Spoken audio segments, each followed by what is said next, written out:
In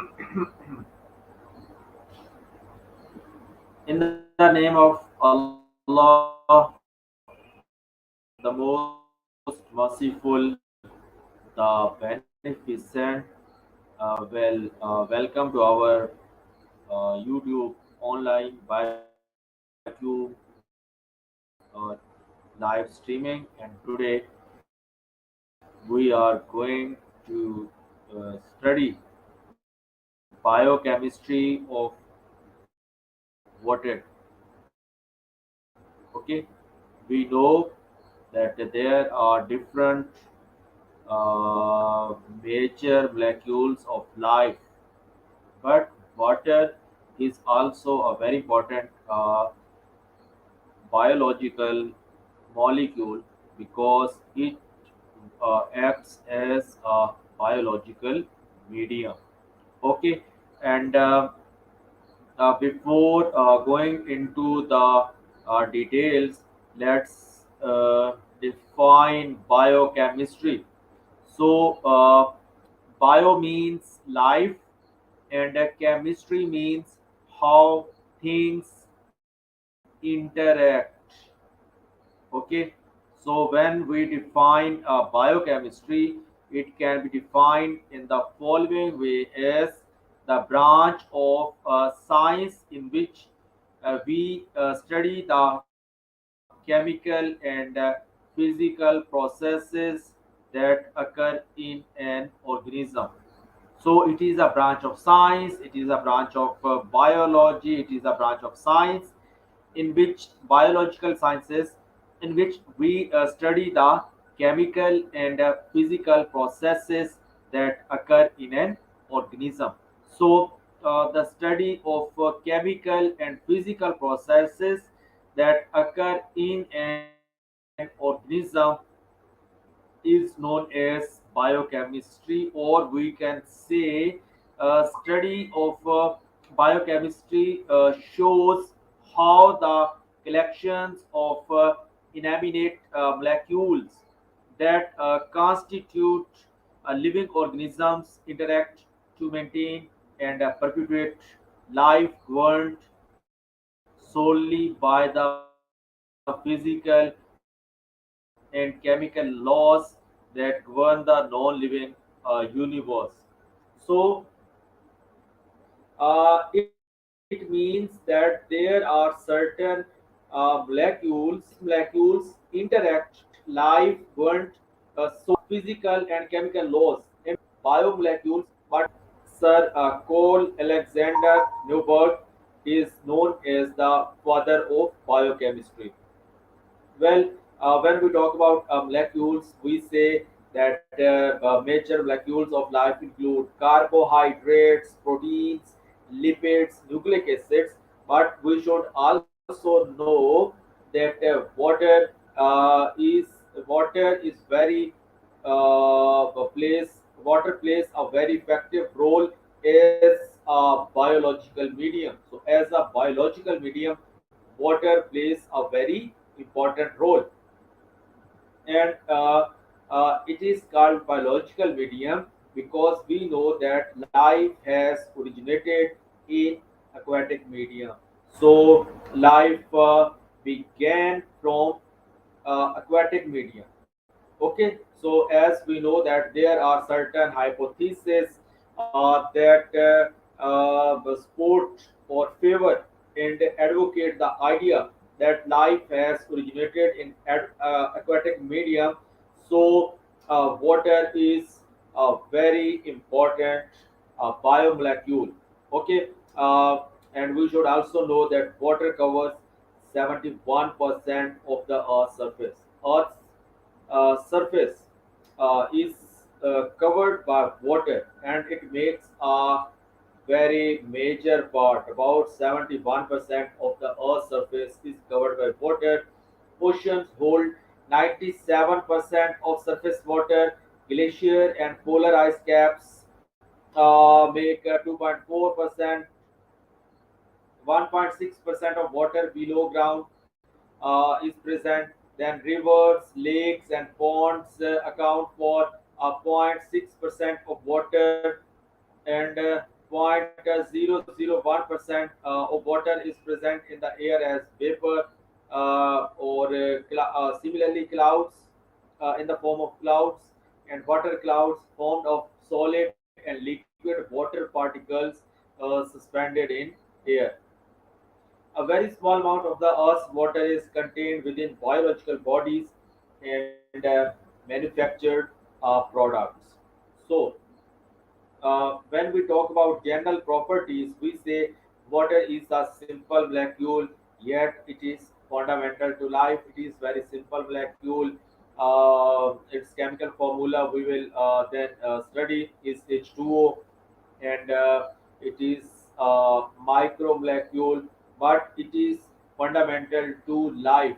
It is fundamental to life processes to it is fundamental to all cell processes, all biochemical processes. In active living cells, two-thirds or often more of the area is occupied by water. So when we take an account of active living cells, we found that two-thirds or often more of the area is occupied by water. For example, brain cells may contain 85 or even more than 85% water in the cells. Okay, those cells means brain cells. Some people make a narrow range of almost narrow range but flexible range of 85 to 89% of water. So, water makes a major or area in living cells. So, major part of living cells is occupied by water. Similarly, we say that tomato contains about 96% water. So, jellyfishes contain 99% water. Jellyfish contains 99% water. So, we say two-thirds or often more of the area is occupied by water. It is the only substance which can be found naturally in all three states: solid form, liquid, and gas state. So it is the only substance that can be found naturally in all three states: solid state, liquid state, and gaseous state. It has high melting and boiling points. Water is also very good at ionizing substances and a good solvent. So it is very good um, uh, as well as its role as an ionizing solvent is concerned. It ionizes substances and it also acts as a good solvent. When we talk about properties of water, we say we can divide these properties into physical properties and chemical properties. So there are different physical properties. There are a number of physical properties, but we will concentrate on density, buoyancy, wave and current, temperature, salinity, light and turbidity, color, etc. And when we talk about chemical properties, so there is dissolved oxygen, pH, hardness, alkalinity, gases like CO2, etc. And well, when we talk about study of water, as we first discussed in previous sections, biochemistry. What is biochemistry? Okay, so now we will see that the scientists, the biologists, the biochemists study water from different point of views, and that's why uh, the whole aspect of research depends on the basic idea or basic factors on which that research is being conducted. So that's why the study of water is further divided into different fields or branches or areas. So first such area of study is hydrology, the scientific study of the properties, distribution and effects of water on the earth's surface. And in the soil and underlying rocks and in the atmosphere. So, hydrology includes the scientific study of the properties of water, like physical properties, chemical properties. Okay, distribution, as we just studied in shortly in the previous slide. So, this is the distribution of water. Then, effects of water on the Earth's surface, in the soil and underlying rocks and in the atmosphere. This is called hydrology. Then, hydrography. What is hydrography? It is the branch of applied sciences which deal with the measurement and description of the physical features of oceans, seas, coastal areas, lakes, and rivers. So, it is concerned with the measurement and description of the physical properties of open water bodies or open water areas.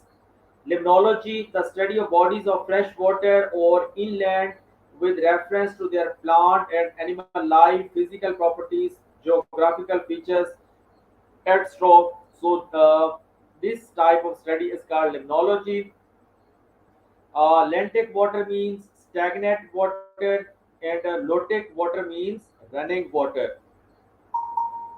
Oceanography, the scientific study of oceans, the life that inhabits them and their physical characteristics, including the depth and extent of ocean waters, their movement and chemical makeup, and the topography and composition of the ocean floors.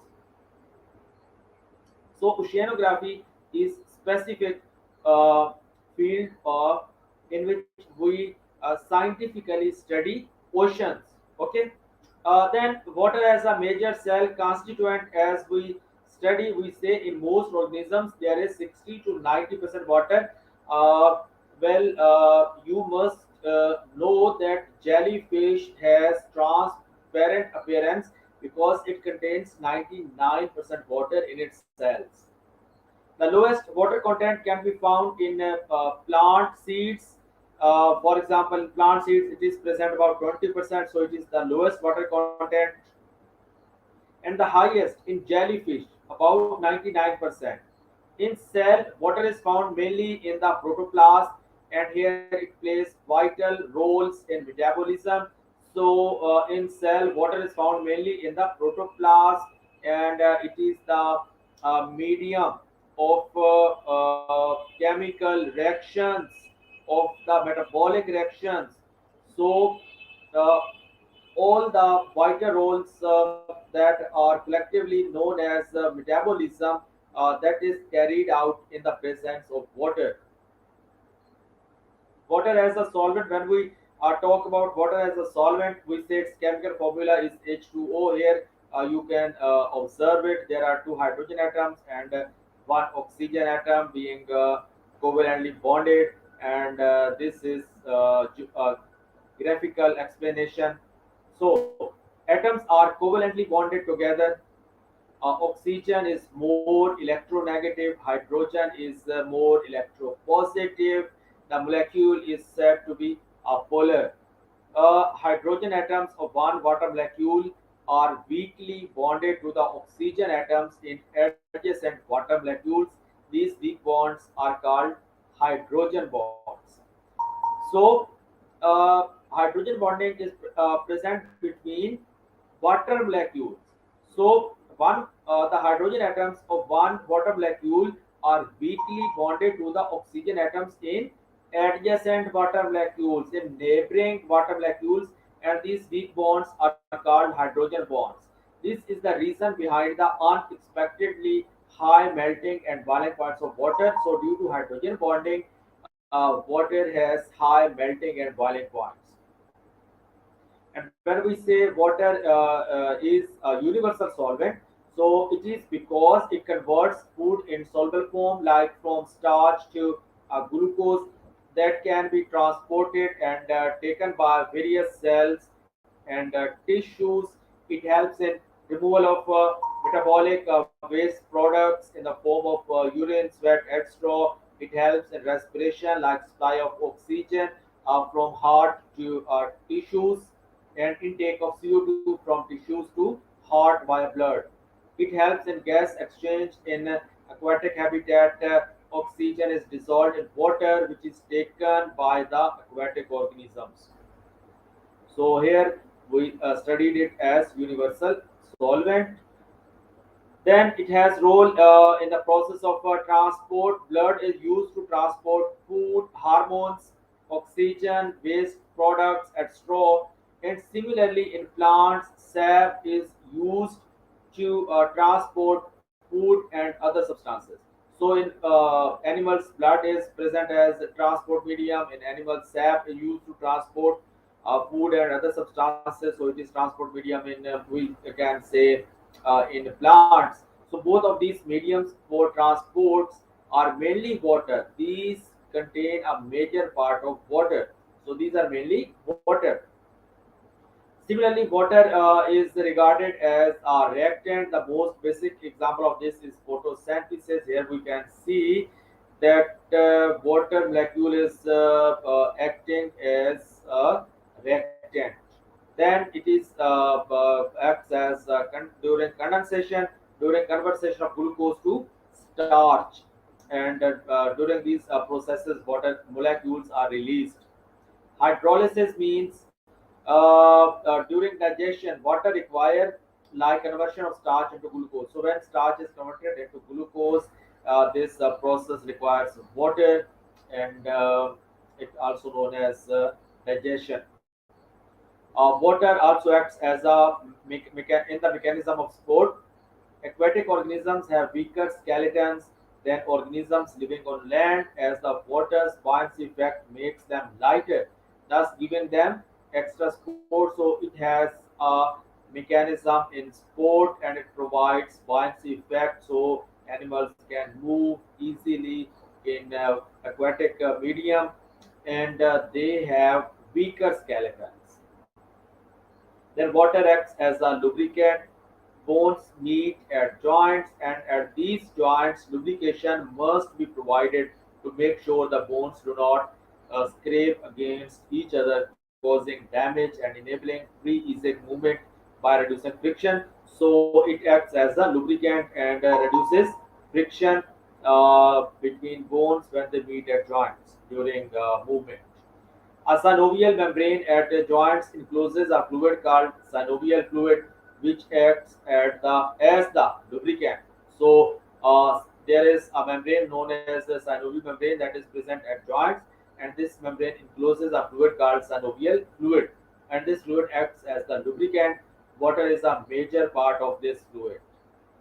Then there are some examples of fluids: cerebrospinal fluid present in brain, pleural fluid present in lungs, aqueous and vitreous humors in eyes, amniotic fluid in fetus that protects fetus, mucus in gut. So these provide support, lubrication, and some possible other functions. Then water plays a very important role in sexual reproduction. In most of the fishes, external fertilization takes place in water. During fertilization, the sperm is often transported in a fluid medium known as semen, which contains mostly water. Similarly, water acts as a temperature controller, temperature stabilizer. Water has a high specific heat capacity. Approximate value is 4,200 joules, which per kilogram into centigrades. So the temperature of water is not easily changed. It has high specific heat capacity, and due to the property of having high specific heat capacity, the temperature of water is not easily changed. A large mass of water, such as an ocean, will heat up slowly during the day and cool slowly at night. So its temperature does not change much. This provides an ideal habitat for marine organisms with only small variations in temperature during day and night. So marine organisms can adopt marine water or other bodies of water, mainly marine water, as an ideal habitat. The high water content of cells gives them insulation and protects them from rapid temperature changes. thus helping to keep cells at a fairly constant optimum temperature. So it acts as insulating medium. It has a role in insulation. It protects cells from rapid temperature changes, and it helps to keep cells at a fairly constant optimum temperature.